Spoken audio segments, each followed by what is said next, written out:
Good afternoon. Welcome to this Massey College literary event. My name is Doug Gibson, and I will be your host. My first important duty is to speak to the original inhabitants of this land. Massey College is built on land where many indigenous peoples have lived. It is on the treaty lands and territory of the Mississaugas of the Credit First Nation, as well as the traditional territory of the Huron-Wendat and Haudenosaunee peoples. We want to acknowledge our duty of stewardship towards the land and the great privilege that we have to work on the land. I should add that Massey College, from the principal Natalie DeRosier on down, takes this very seriously.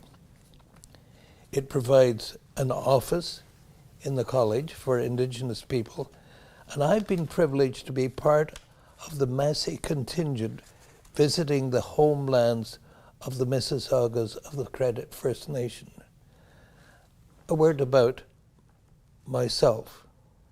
I should explain that I'm not a teaching member of Massey. I am, however, a member of the Quadrangle Society. I've been a member almost before there was a Quadrangle Society, because in my career as a book publisher, I had the honor to be Robertson Davies' editor and publisher from World of Wonders in 1974 on until his death. Now, everyone knows about Davies' father's Welsh background. Many have forgotten his Scottish-descended mother, a Mackay. This links him directly with today's novelist, Helen Walsh, who, like me, had the massive advantage for a writer of having a Scottish mother. Which brings up today's fine event. I'm going to begin by mentioning briefly that at the far end we have Nalini Stewart, whom I'm going to introduce more appropriately a little later. But right now we go straight to Helen Walsh. Helen is the author of the book which you see here, Full Focus, just published by ECW Press in Canada, which was the publisher of my own two personal books.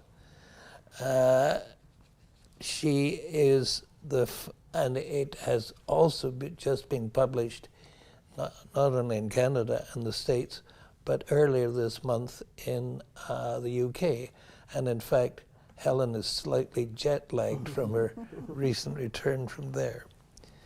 I should tell you that Helen and I are old friends, and this will be a largely informal chat, and it's not, I hope, going to be in any way disrespectful. But I've known Helen for many years as the founder of Diaspora Dialogues, a charitable organization that supports writers to turn their craft into a career through mentorship, professional development, and opportunities to present and publish their work. Previously, Helen was publisher and president of the Literary Review of Canada, a very important book review magazine, director of SPUR, Festival of Politics, Arts and Ideas, and a film digital media writer and producer in Canada and in the US. Helen lives in Toronto. And she knows that I have a trick question to begin, and that is, the title of your book is Full Focus. What does that mean? Thank you so much, Doug, for the introduction. It's very kind, and I don't know if it's going to be, you said disrespectful. I didn't know if that was from you to me or me to you, but... Well, I expect it both ways. Full focus is a camera term. It is A term is usually the second camera person is a focus puller, and it's their job to pull the shot, which means to really focus the camera on what's important in the shot. And so for the book, it's set behind the scenes of the film festival and film industry world. So it's an appropriate title for that, but it's also because her journey in the book is to figure out what's going on and to pull focus on the important issues in both the personal and professional storylines, hence the title. Perfect. Well, can you start reading and give us an example of this world that you've taken us into, which is a whirlwind world, and it's immensely exciting, as we're going to hear with your first reading. Thank you, Doug. So I'm going to read something short from chapter 3. What's happened so far is that the novel opens on opening night of the festival, and Jane, 6 months earlier, has been made the acting CEO of the Worldwide Toronto Film Festival when her predecessor is suspended for a sexual harassment scandal. The sexual harassment scandal has split the organization. There's a civil war going on, and so one thing you need to know in this scene is that Samantha, who is Jane's executive assistant, who she inherited from her predecessor, is on the other side of the Civil War, along with the chair of the board. And in this scene, we're coming in mid-scene. This is chapter 3, so it's day 2 of the festival. The 10 days of the festival, each day is two chapters, and we're coming in at the Vanity Fair party, which is a big party at many international film festivals, including those set in Toronto. Chantal Healy, Vanity Fair's influential West Coast editor, acclaimed celebrity whisperer, and host for the night's party, held court upstairs. She was mercurial at the best of times, and even someone as thick-skinned as Amanda would quake at having to interrupt her with this. Amanda is Vanity Fair's party planner, and the party's just been interrupted with a celebrity that is looking to disrupt things. Franny is the publicist. Franny started to protest, but my hand covered her mouth before she could squeak out a sound. I was going to need a vat of hand sanitizer. Who knew what asses those lips had kissed this week? Megan is the actress. Megan is B-list in a room full of A's. Ain't the room to pull this kind of shit, Amanda said, still angry, but clearly weighing her options. My client has done you the favor of appearing at your festival. Oh, just cut the shit, I barked. It's after midnight. Franny didn't know what to make of that non sequitur, and frankly, neither did I. But by that time, our little group was being carried up the flight of stairs. Megan finally deigned to lift her head and make eye contact with the room, dramatic in her sorrowful demeanor. We'll clear one of the rooms for a VIP lounge, Amanda said to Franny. But you pull this kind of stunt again with me, and you'll be party planning at Florida seniors complexes and shopping at Marshall's before you can figure out how to spell regret. Franny went momentarily quiet. We'd reached the second floor, and the Borg, which is the security detail, paused to focus their collective brain on next steps. Amanda and I wormed our way to the front, passing Megan as we did, who did not look at us. With the extra space, I began to breathe a little easier. You wait with them, Amanda muttered darkly, disappearing around a half-closed door. Almost immediately, disgruntled partygoers emerged in various states of undress, staring at Megan as they headed for the stairs. Amanda reappeared to give the all-clear signal, and as the entourage headed in, I turned to go. Franny grabbed my arm. Give me a sec to figure out who you need to send up. The CAA guy, too, there at the bar, the good-looking Jewish one. He's connected. Bring whoever he's with. Any producers in the room, too, and you'd better round up the best-looking actresses, I guess. Make them on the young side. No photos. We can't risk unauthorized photos. One of our guys will collect at the door, phones at the door, and return them. Give them the heads up. I shook my arm free. I'm not in the business of procurement. Amanda snorted. I'm not going to be within swinging distance of a Hollywood agent being told he needs to give up his phone. Jane, come on, you know how this game is played, Franny whined. It's your job. No, it's not. Franny turned desperately to Samantha, who had made her way finally up the stairs. I need your help rounding up people for Megan to hang with. Come on, Samantha, I said, as I just started to descend. Franny complained bitterly as Samantha and I picked our way to the floor below. She'd get her way in the end, no matter how pissed off Amanda was. Parties turned on a dime, or in this case, on a pout. Millions were on the line for all the brands: Vanity Fair, Hugo Boss, the booze sponsor, and the festival itself. The key to a successful party wasn't difficult. Keep it well lubricated, keep it sexy, and jam it full of celebrities. Vanity Fair's reign as Vibe Houdini was constantly challenged by pretenders to the throne, and a divisive diva in its midst came with a potentially expensive downstream effect. I'd made my way to the bar when a voice came from behind me. Jane, is that you? The hairs on my neck bristled at the unfamiliar silken tone and unrecognizable accent. All night I'd had the feelings of eyes following me, of fate come knocking. I tried to shake it off as residual fear from the intruder in the house, but visions of black sedans, blonde leopards, and tsunamis danced in my head. For a moment I longed to be anyone else, but I turned to find a woman I didn't recognize, cheekbones higher than a Manola Blahnik's, long hair blacker than carbon. I think I'll leave it there. It's great. That, I think, gives us a very good sense of the world that Jane occupies. And she occupies about 23 hours a day when the festival is going. But one of the things I loved about the book was that you take us into different worlds. And I wonder if your next reading you could take us into the world of the Toronto Club. I will. The friend of mine who I used to go have lunch with at the Toronto Club said to me that he would invite me to his other club for lunch one day, but that I had to not write about that one too, because he couldn't afford to lose two clubs. The Toronto Club, Canada's oldest private club, with more influential Canadians, dead, alive, or some fossilized state in between, per square inch than anywhere else in the country. The red brick of its Renaissance revival architecture had held strong against Americans, separatists, and cell phones for longer than the country had been a country. I considered my assault.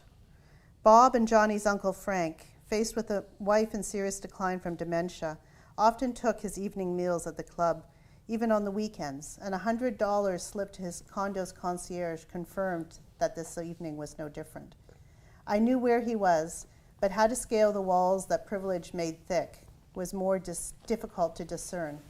My phone rang and I checked the caller ID. Go in with a serious and quiet undertone and say that you have an emergency and you must speak with Uncle Frank. Give your name when they ask, but as soon as the concierge goes up the stairs to the dining room, follow him quietly. Pass him just as he rounds the entrance. No one should want to make a fuss, so if Frank has any sense about him, he'll thank you for coming and escort you to another room to talk. I looked around to where David is Jane's bodyguard, could be, but he was nowhere in sight. You won't find me, the voice in my phone continued, but I'm here. Thanks, I said. Remember to put away your phone, and if you see someone else you know, don't say hello. Breaking the house rules will probably anger the Protestants more than forcing your way in. I slipped the phone back in my bag and squared my shoulders. Up the stairs I went, smiling in what I hoped was a respectful way at this discreet camera over the door's entrance, and rang the bell. It's a family emergency, and I must speak with Uncle Frank now, I said, once the heavy oak door had swung open to admit me. Frank Smythe, I mean. Apologies for the intrusion. The balding man of indiscriminate age didn't blink. Please wait here. I'll be back in a moment. As his back retreated up the stairs, I waited until his peripheral vision was consumed by the heavy framed paintings of prime ministers that lined the walls, and I silently slipped up behind him. By the time I reached the top, he was leaning over to whisper in Frank's ear. I crossed the room and enjoyed, more than I probably should have, his look of annoyance as he straightened up and saw me. But by the time he could do anything about it, I leaned in to speak sotto voce to my uncle-in-law. Frank, I can't leave until I speak to you about Smythe. Frank took an inordinate amount of time dabbing his mouth with a napkin before he finally stood. It's unfortunate our Johnny has married down, he'd said to Robert, standing only a few feet from me at the first family New Year's Eve levee I'd attended at Eagle's Nest, his pretentiously named house in the expensive enclave of Forest Hills. Perhaps the cloakroom, the concierge said, moving us discreetly towards the stairs. There were less than 30 people in the room, but what muted conversation there'd been previously evaporated in the face of my intrusion. He waited until the three of us reached the bottom of the stairs before he spoke again. I'll make sure there are no further interruptions. The cloakroom turned out to be an antechamber of connected rooms. Frank led me to the far end, where 2 chairs were located, although he made no move to sit. This is quite extraordinary, Jane, Frank said. He kindly left off the even for you evident in his tone.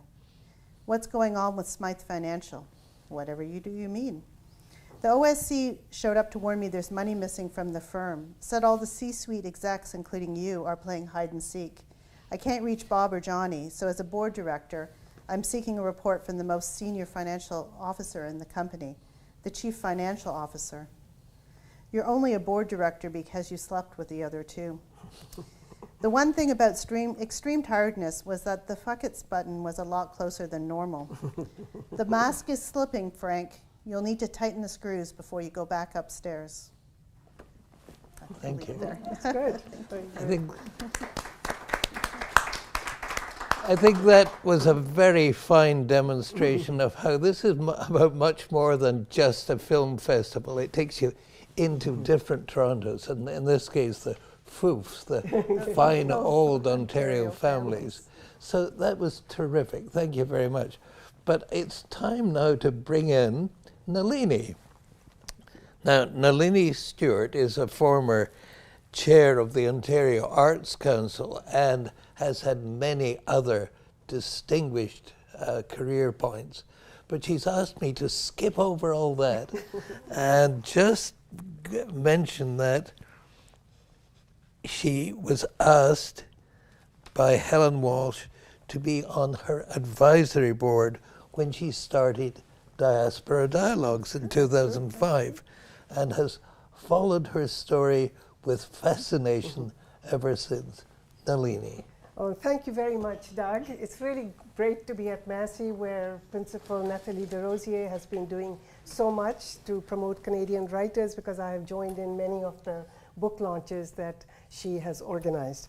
As Doug said, I met Helen, I think it was 15 years ago. She asked me. I think it is. I did not know her before that, and I said yes, and I've been following you. So Helen, I've known you in all the past 15 years as a mentor to people, as an editor, and as a talent spotter. So how did you become such a captivating, funny writer? And have you been a closet secret writer all these years, writing away diaries? And how did you get your first book published? This is a real, doesn't happen to everybody. So how did you manage it? Well, that's so kind of you, Nalini, to say. Thank you.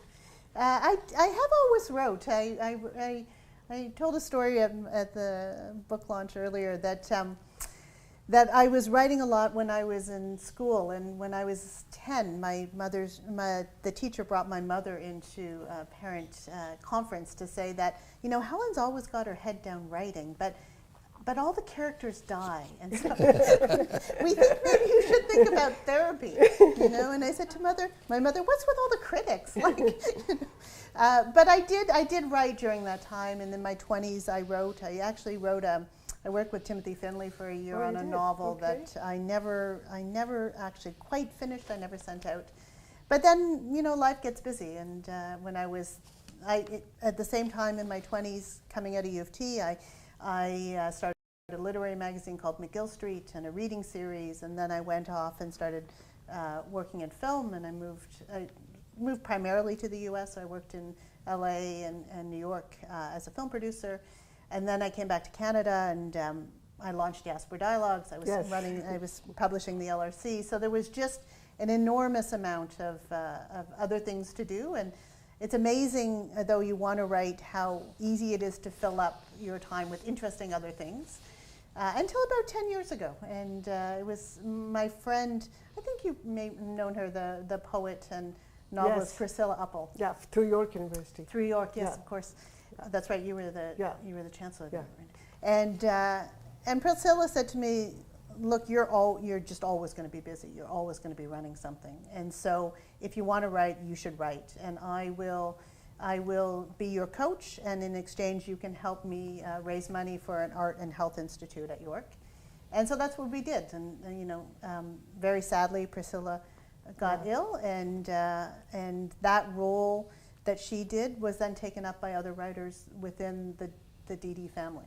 So it's been enormously gratifying for me to get so much help from and so much goodwill from writers that have been mentors through Diaspora Dialogues. And then one day, finally, there was a manuscript to submit, and I only submitted it to ECW. I wanted to work with them and with Susan Renouf, my editor there. So it happened. So filmmaker Deepa Mehta said that your book was like a shot of adrenaline. So I found the book was so fast-paced, and I read it so fast, then I realized that I'd missed all kinds of stuff because I didn't know who had done what and which woman was who. There are all these strange women coming up. Sure. So then I had to read it again carefully and slowly, because how was it? Did you plan it to be a page-turner, and is it a thriller? Well, that's a good question. So I did plan it to be fast-paced. I don't think you can write something that's set behind the film industry and the film festival world without it being fast-paced, because the festival is just so fast-paced, and and her schedule, which Doug had referenced, is actually the schedule of the. I knew it was the schedule of the COO of TIFF, and and so it just became, if you were going to marry those two things together.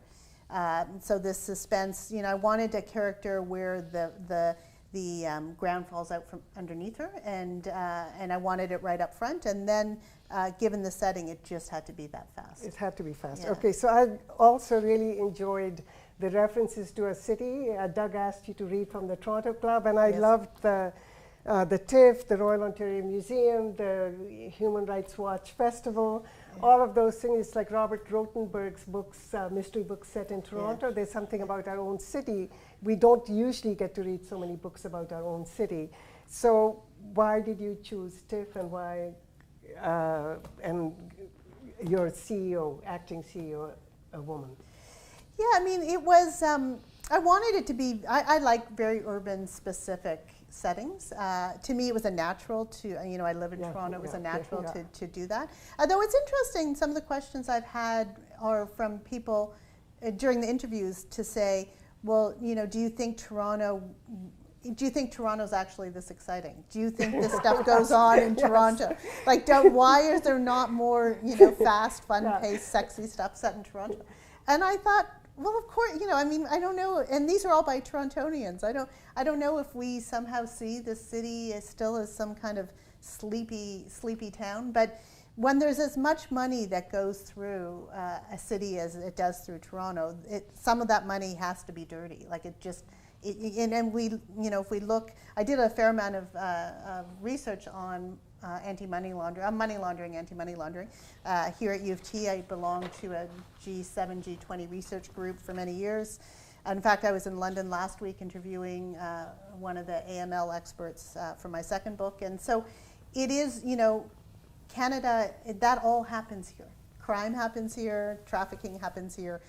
This is not the kind of sleepy place that some people think it is. So how did you learn about oil leases in Kazakhstan and what Mr. Putin was doing? How did you get all this knowledge? Because there's a lot of intriguing stuff about international. There is, yeah. So a lot of that was the G8 research, or the G7 research group. It was the G8 when I started there, of course, but Russia was expelled. I went to Russia as part of that group. I met President Putin. I was there for the summit. You met him? I did meet him. Yes, he's got the coldest eyes I've ever. It was they were very short. He is very short. Okay. Yes, but he is malignant looking, like Oh. this is power that kind of comes out of him. But it was really from that work, and you know, I'm a geopolitical junkie, so I read a lot, really extensively.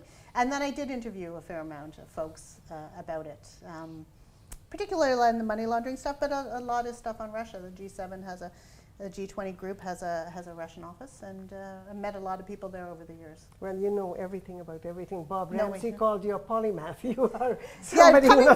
coming from a polymath like him, I thought that was quite a nice thing to do. The book includes many themes that have been important to you personally, because I've known you for a while, and one of that is sexual harassment of women and gender politics. Your heroine Jane is sexually harassed by a major donor, and there's a young intern, and she's being wooed by a known predator. Yes. And Jane tries to warn her, but she doesn't listen. Yes. And Jane says to a man, "Spoken with the insulation of your gender." So Yes. do you want to talk a bit about that? Is there a lot of harassment in the film and entertainment industry? Because there are many references in your book. Yeah, I mean, I think there's a lot of sexual harassment in every industry. But I think that the trespasses happen frequently in film and TV. I mean, I think that happened for decades before anybody spoke about it. Well, it did. I mean, we all know it happened for many decades before anybody spoke about it. And certainly, you know, that my experience in that industry involved that. When I started, the first thing I wrote in the book actually was that scene with the young girl.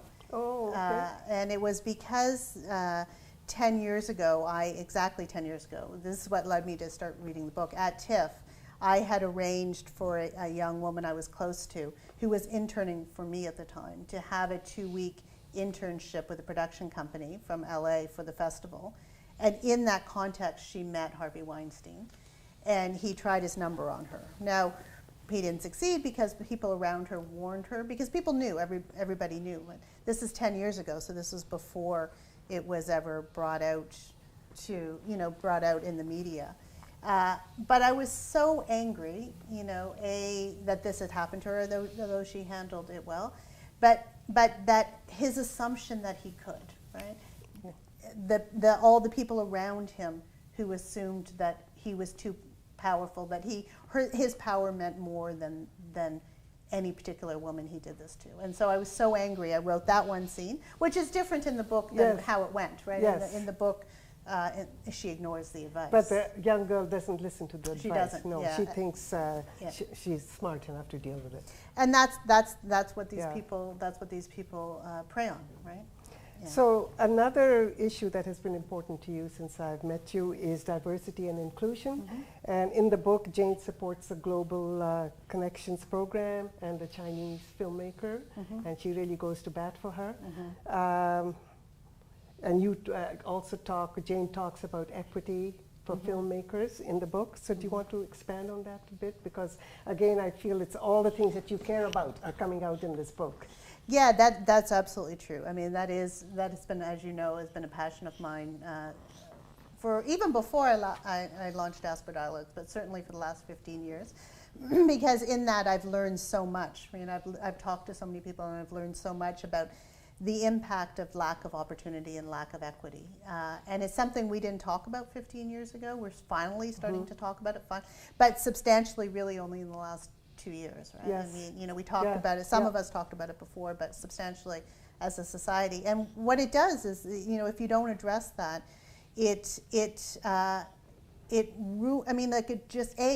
for the individual, the impact on the individual of starting behind the starting line, whether that's poverty, which is also in the book, or whether that's racial inequity. On the impact on the individual is massive, right? The impact on society means that we lose all of those stories. Talent, we lose the talent, you know, and that's just not okay, you know. And so in the book, she is an advocate, and as you say, I have been an advocate as well. And I think that, you know, festivals are making advances. I think publishing has, you know. But there's advances for individuals, and then there's really addressing structural inequities. And I think the second part of that, we still have a lot of work to do. So the other thing that you stress the importance of the arts Yes. in our lives. And All of which I think we would agree with. Freedom from censorship. And a significant donor, Darren, gives a speech in Markham, which our Minister of Culture could have given. Unfortunately, Darren isn't the best guy in the world, but anyway, he does give a great speech about the arts. So is that deliberate, putting all of that in about the arts? You say it many times that the artistic director should be free to make choices and people shouldn't be interfering with that. Board chair shouldn't be interfering with that. Yeah, I mean, with a couple points in there. I mean, with Darren, like with all of the stuff in the book, I think it's not. I didn't want anything to be. I didn't want anything to be very black and white, right? Even with the issues around feminism and like the women are not perfect and the men are not evil, right? Like in the book, it's the reality that we're all very complicated individuals and that these issues are complicated and you cannot. Like we flatten these issues at our peril. So although Darren is not a nice person, his speech around the arts is a sincere one. So yeah, it was a really good speech. It was a really good speech. We could all use it. So. But yeah, of course, I believe the arts are central to our ability to have empathy, to have understanding. I think there's all kinds of things that we can address more easily through arts than through the blunt instrument of journalism, and or even documentary to a certain extent. I think that people can hear better difficult truths through the arts. So do I have a little more time, Mr. Moderator? I'm just sitting here enjoying this. Okay. There's no need for me to do anything more than say more. But one thing I should say is if anyone in the audience here would like to ask a question, just raise your hand and we'll arrange for a microphone to come to you. So at any point, okay? But in the meantime, I'll continue. Okay. So I haven't. You can see I really enjoyed the book. You can tell Thank you. that. I'm so I haven't grateful for your encountered a heroine as feisty as Jane. All the men in her life have been pretty disappointing, starting with her father. And then her husband, Johnny, her partner, Bob, her board chair, Jacob. There isn't one man there that you can be excited about. So how does Jane cope? How does she manage to get strength and keep going? Is it because she has a gin and tonic here and there, or how does she keep going? Well, she does like her gin and tonics, doesn't she? There's a fair amount of alcohol there in that book. Well, I think part of the journey of the book is finding strength in herself, right? And to reconcile the conflicted emotions she has around her mother, and to understand that her mother's inaction on the family life is in part because the structure around her was too and difficult. that was society then. That was society then, I would say there's some nice men in the book. I think, I think David, the bodyguard. Yeah, the bodyguards. Harrison, he doesn't the have lawyer. Power. The men with power are not nice. Yes, I guess that. Well, no, Harrison, the lawyer, has power. Yeah, he does. Yeah, and her colleagues. But I think pulling focus is not just about pulling focus on who did what or what's going on or where the secrets are. It's pulling focus on her own power. And that, in the book, she often comments that gender and power is combined. But I think by the end of the book, she understands too that power has a personal element of it, and that, people can't take away what you don't let them take away. Yes, and I think that's. And she proves a few things, like she got some signatures quietly or however. However she did. She doesn't totally win, but she's on her way. Yeah. So can you tell me how you created the character of Jacob, the board chair? Is he an amalgam of people you know? As somebody who's being a chair of arts boards, I was really intrigued by Jacob, because how did Jacob get away with all of it? Did you know anybody like Jacob? Because I have never known anybody like Jacob. Oh, I feel like I've known lots of people who's the chair of a board? Sure, but I guess when I was first reading, when I was first writing that character, I was watching Scandal, which is a terrific show, and I was thinking about, can crisis managers be good people? Okay. Because in the premise in the early seasons of that show is that they're heroes, and that everything they do can be justified. It's the whole utilitarian argument, right? And which I had a problem with when I was studying philosophy at university, and I had a problem with when I was watching that show. So I never watched past the second season, but I understand that the show went into a darker place, and that the show grappled with the fact that, in fact, Livia Pope wasn't a good person. That was what I was thinking about when I started to write that character. But certainly I feel like I've known some of those people in my life. Well, Jacob's not going to last, so that's fine. He's going to be. Well, I don't think you can write off. Or he's going to come back in the second book, is he? So we'll. There's a little Jacob in the second. There's a lot of simple humor in the book, which some of it, when you were reading, we heard that, and I liked when she hides her phone in her spandex. She just sort of lifts her skirt and puts it in there, and said, "Okay, this is kind of cool." So have you always written with humor? Like, there's a lot of humor all through the book, and it was very charming. Well, there was a lot of dark humor. I think with a character like dark humor too. Yeah. Like there was something about the English. Yeah, they shoot at you when you're wounded. Yes. That line I did borrow from somebody. I have you to did? say. Okay, it was funny. But no, I think with Jane, Jane's a very private person, and so I think when you have a book, a novel that has a first-person narrator. That the upside of having a first-person narrator is that the reader gets inside a character's head. That's hard to do when you have a very, very private narrator. So I thought humor was a way to reveal Jane to the reader. But I also wrote in, when it became. You asked me earlier about genre, and.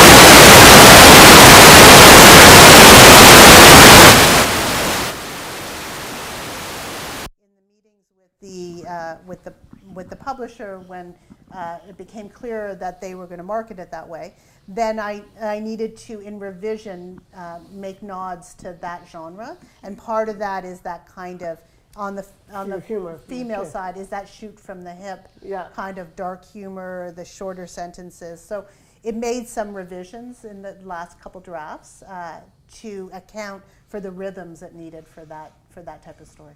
So it's really difficult in Canada, in Toronto, for first-time authors to get noticed by the press, noticed by the audience. How have you managed single-handedly to create all the buzz for your book?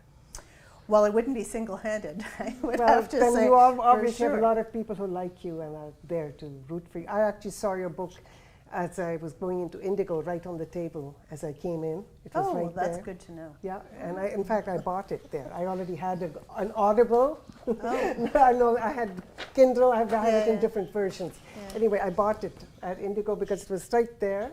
And you're also going to be at Toronto International Authors Festival. You're speaking here. I am. Well, I have a fantastic publicist who's actually in this room. Oh, okay.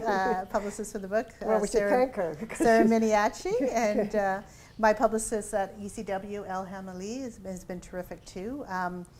And I've certainly worked hard. But it's true. A lot of stuff has happened. I'm immensely grateful for everything that's happened. But it's a challenge, it is. I'm actually writing an op-ed right now. I think it's a challenge for debut authors, and I'm not thinking about myself so much, but I'm thinking about all the debut authors that come through Diaspora Dialogues. And so many times over the years, am I going on too long? No, you're not. One more question. Wait, let me just finish it. But I wonder, I gather we have somebody in the audience keen to ask a question. So, Nalini, can we interrupt for a question?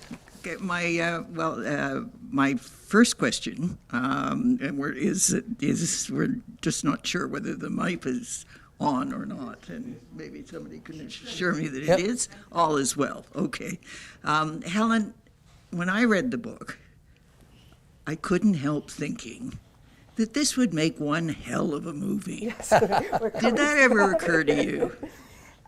Yes, I wrote it with that in mind too, for sure. I see it, I mean, I storyboarded it out because I've worked in film and I've written film, that as I was writing this novel, in order to keep all the plot points that both of you have mentioned, in order to keep them straight, especially during the revisions, I had a big storyboard that was 20 squares, big Hollywood squares, and I had stickies for all the plot points that were color-coded. I mean, I didn't do that for the first couple drafts, but I kept getting lost, especially because in the first few drafts I was still working both organizations. It was very little time, and so I would spend weeks of not writing and then working intensely. So I did storyboard it out. But as I was writing it, I did see it in my head as I saw it as either a long-form television or a play. Or sorry, as a film. So that was one of my questions, and the follow-up to that was, who, if you were casting, who would you cast as Jane and who would you cast as Jacob? Or Bob, whoever. Well, I see Molly Parker as Jane, Okay. but a kind of slightly younger Molly Parker. So Molly Parker when she was in House of Cards. Okay. And that's who I see. And Okay. Jacob, I haven't, I don't know, Okay, do you have a Bob. suggestion? How about Bob? No. No, I only got the lead. I only got the female lead. Okay. Should we do a casting thing? Where Yeah, we we can do that. This is so much Anybody fun. have ideas on the casting? No? You're not going to cast it for me? So you started Diaspora Dialogues. We've already talked about that a little bit. So at the Massey College Book Club a few years ago, one of our most interesting book club sessions was on Katherine Fernandez's book Scarborough, which became really interesting because a lot of people in this room had never been to Scarborough. It was in this room, and so it was a whole new part of society that they were introduced to. Are there other mentees like Katherine Fernandez that you could tell us who have become important and whose books we might study at the book club here? For sure, yes. Katherine came through the mentoring program, and then we also supported the development of one of her plays called Kilt Pins many years ago, and she's mentored for us too, I think. And of course, the adaptation of that played TIFF this year. So I haven't seen the film yet, but I'm really hoping to because she's a phenomenal writer, and of course. But in terms of, and then David Cheriandy, I know that you covered, though he's not, he wasn't, he didn't come we through did his book DD, too, but you know, it's shooting right now. It's been. But do you have other mentees? Yep. So Zalika Reed-Benta, who works with me at DD, but also is an alumni of a mentoring program, and she's won all kinds of awards for Frying Plantain, which came out, I guess, 2 years ago now. Serena Palmer, whose book comes out next year, is just sold for, I don't know, a big six-figure advance into multiple countries. Wonderful. So we're delighted for her. Serena Palmer, the playwright, whose first full-length play was at Shaw Festival 2 years ago, and Augusto Bitter on the playwright, and Evan Placey, also a playwright. I saw when I was in London last week. He's got a new play he's writing for the National Theatre, and he also did a big play for the Royal Court. There's so many. That's great. I know you're like a one-person Canada Council for the Arts. You're amazing. So my last question, who are your mentors, if any? Well, I think my literary influences are huge. You know, everybody from, my very first one was Alice Munro, who, my mother gave me Lives of Girls and Women when I was 13, and I read it for my first time, and I've read it so many times, and I read, I say that, and I know that this book is nothing like, her work at all, but the fact of her books made me go to university to study English literature, to go into publishing, and that sense of the epiphany, that moment in your life when you look at nothing else, you look at everything differently. That was my starting point for Jane. That's wonderful. Yeah, That's wonderful. It's extraordinary. But in terms of people who helped, Priscilla, David Layton read many drafts of my book. Rabindranath Maharaj read a draft of my book, Anna Porter. So there was a number of first readers who were very, very kind to read the book and give me input. And all of them help make a better book for sure. Well, thank you. Well, Nalini, these have been wonderful questions, and the answers were not bad either. They were great questions. She Thank you can for- do everything. Helen can really do Oh, anything. come She's on. quite Right. amazing. Well, we have a question right here. Is it Scott? Graham. Graham. Helen, one of the things that really struck me in the book, and it's off to the side a bit, which perhaps threw me down some rabbit holes a bit, was the relationship that Jane had with both Johnny and her partner. I mean, that is not what you'd call a common circumstance, I would not have thought. And a fair amount was built around it, but I still found it absolutely fascinating. And what kind of put you on to that? You know, many years ago, my mom's neighbor and friend left her husband for her brother-in-law. So it's a little bit more like, it was not, in the book, there's years in between, there's the relationship breaks up, the brothers, are estranged in the book because Bob has been out of the country for decades, so there's, but in the real life case, she just left her husband and moved in with her brother-in-law on the same day. And what was interesting to me about that was that everybody's take on it, that was very different. My sisters were completely moralistic about it. They didn't want my mother to have the woman over for dinner. Like it was, and I was less moralistic about it. I thought, she's a nice person. I don't know, they all seem nice. Who am I to judge? And, but the dynamics of it have stayed with me all these years later, and people's reaction to it.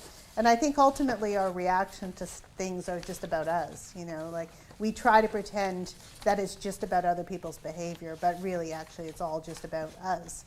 And so when I was writing the story, I was, as you can tell from the book, all the stakes are elevated. So I thought, well, why just give her a normal split up? Let's make it a little bit more difficult for Jane, because everything wasn't difficult enough. Yeah. I wonder, are there any other questions? We have a roving mic. All right. I must say, this has been just terrific. And Nalini, as I say, asked the good questions, and my goodness, It was fun. we get very fun. good The book's fun. answers. This is Everybody fun. should buy it. It's a really fun book. Everybody should listen to Nalini. So I think we're coming to the point where the chair says, I think it's time for everybody to start planning to get out and buy this book, because it's being brandished at the back of the room. It's a terrific book, as we've heard, and as we've also heard, it's something that Helen can talk about very interestingly, and we could go on for a long time, but I think the time has come to say thank you all very much. Thank you, Nalini. Thank you to both of you. It's And been thank you, wonderful. Helen. This has been just fabulous. Do you have any final words for us? No. World peace. But, yes. World peace is World good. Oh, I have a question. Sequel. Is there a sequel coming? There is, actually. Thank you, Nalini. Lockdown was good for that, I have to say. I had started it in the fall of 2019, and I'd written maybe about 50 pages, and then lockdown hit, and I wrote 87,000 words last year. Oh my goodness. So right now I'm about halfway through the second draft, the revisions to it, and it opens about 4 months after the first book ends, when Jane receives a suicide note from Johnny with a Bahamian postage stamp. And there it starts. So So it's not during TIFF. No, it's not.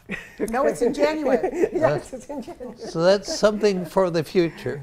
But thank you all very much, and we will continue to discuss things. And to our online audience, I say thank you. I hope this was as interesting for you as it has been for us. Thank you all very much. And thank you to Massey. Thanks Very to much. Massey. Indeed.